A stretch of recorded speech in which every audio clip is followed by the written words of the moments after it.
Látható, hogy pumpával repül a modell, ez azt jelenti, hogy orrkönnyű, egy kis olmot kell tenni az órába, és akkor megnyugszik.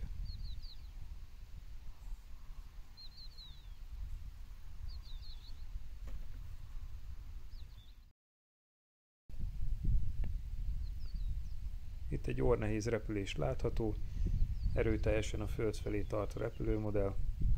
Egy kis súlyt ki kell venni ilyenkor az órából egészen addig, amíg szépen egyenesen jó messzire el nem siklik. Ez egy viszonylag jó súlyponthelyzet, a modell szépen egyenletesen siklik, jó messzire, nem közelít túlságosan a föld felé, nem is bukdácsol. Ezzel már el lehet kezdeni az első oldalt lendítős dobásokat.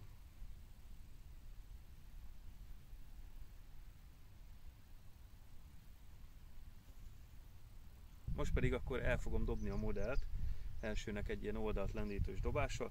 Nagyon fontos, hogy ilyenkor a startállást már kapcsoljuk be. Ami a legfontosabb, a magassági kormány nyomás az nem is annyira, az lehelletnyi egy milliméter, ha kell, hogy legyen. Mutatom így, szinte nekem nincs is, viszont az oldalkormánynak ki kell, hogy térítve legyen a megfelelő irányba. Ez nagyon fontos mindenképp. Tegyük meg, különben a modell késbe fog állni. Akkor megmutatom az első ilyen oldalt lendítős dobást.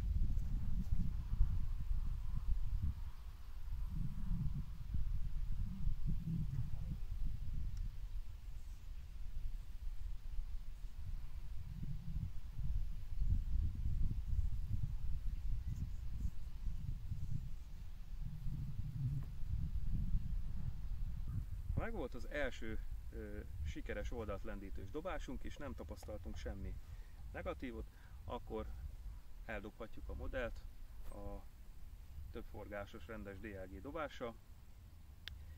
Amit figyelembe kell venni, az az, hogy ilyenkor a modellünk az bizony gyorsabban fog menni, erősebben fogjuk megdobni, ezáltal az esetleg építés közben elkövetett hibák, azok jobban megmutatják magukat, vagy a túl kevés start trim, az is megmutatja magát, befordulhat a modellünk késbe akár, illetve csinálhat bukfencet, hogyha túl kevés a magassági nyomás.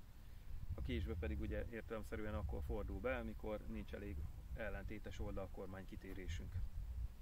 Akkor a modell így be fog billenni, és akkor kifordul oldalra. Itt a veszélyesebb igazából a bukfenc, mivel ha nincs elég magasságunk és nem vagyunk elég gyakorlott pilóták, akkor belebukfencezhetünk a földbe, hogyha túl alacsonyan történik ez, és nagy erővel dobjuk meg.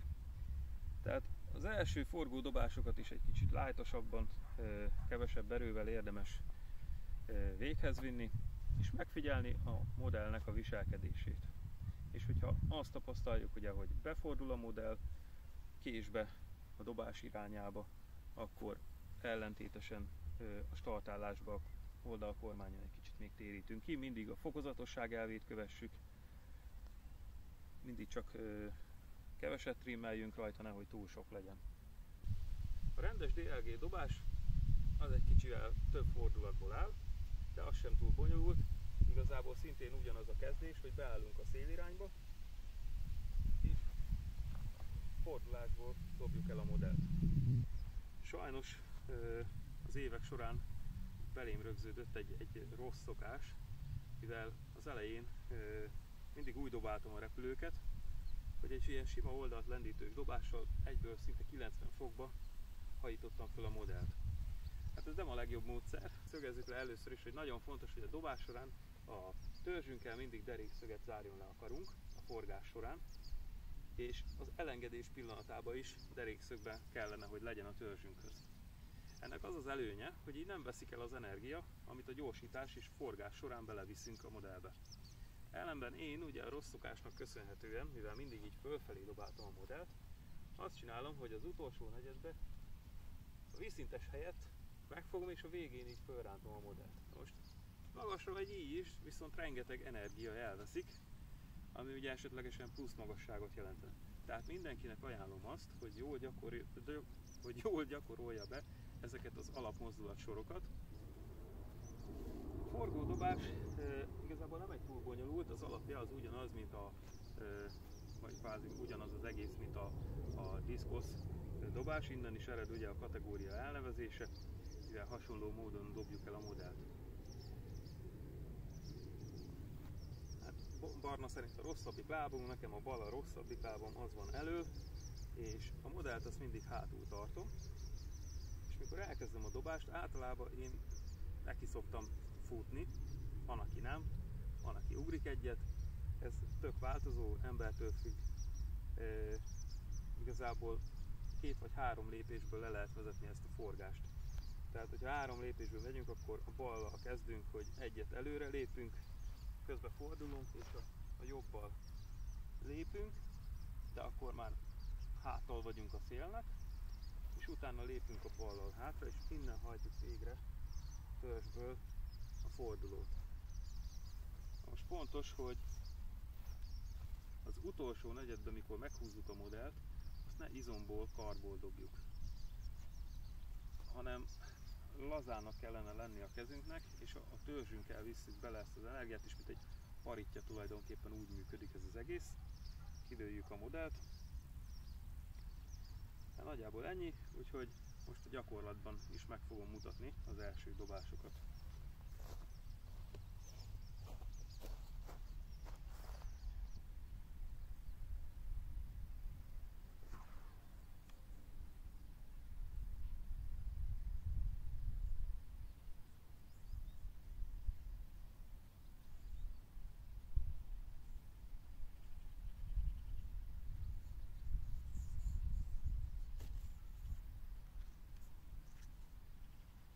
Amint látható volt, az első forgó dobás során a modell az nagyon lefelé akart menni.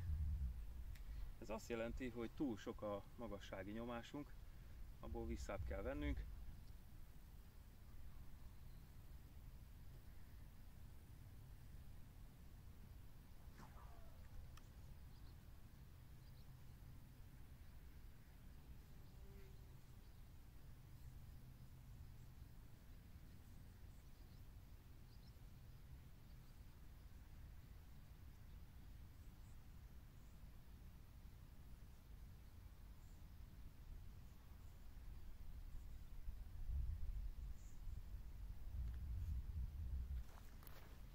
Hát úgy tűnik, hogy valami más anomália volt, mert minden helyzetben most jól működött, úgyhogy lehet, hogy csak most elállt a szél, valószínűleg az volt, hogy nem szembeszéllel dobtam meg a modellt, és az elején befújhatott. Tehát most úgy tűnik, hogy jó a startállás. Ezt kell egyre erősebb dobásokkal megnézni, hogy hogy viselkedik a modellünk, hogyha még erősebben megdobjuk. Úgyhogy mindjárt dobok még egyet-kettőt.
Remélem látható volt a videóba.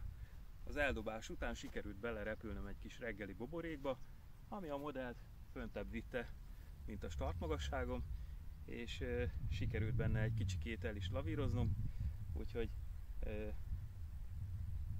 kezd aktivizálódni az idő, annak ellenére, hogy ilyen kora reggel van, ugye már a kis buborékok kezdenek elszakadni.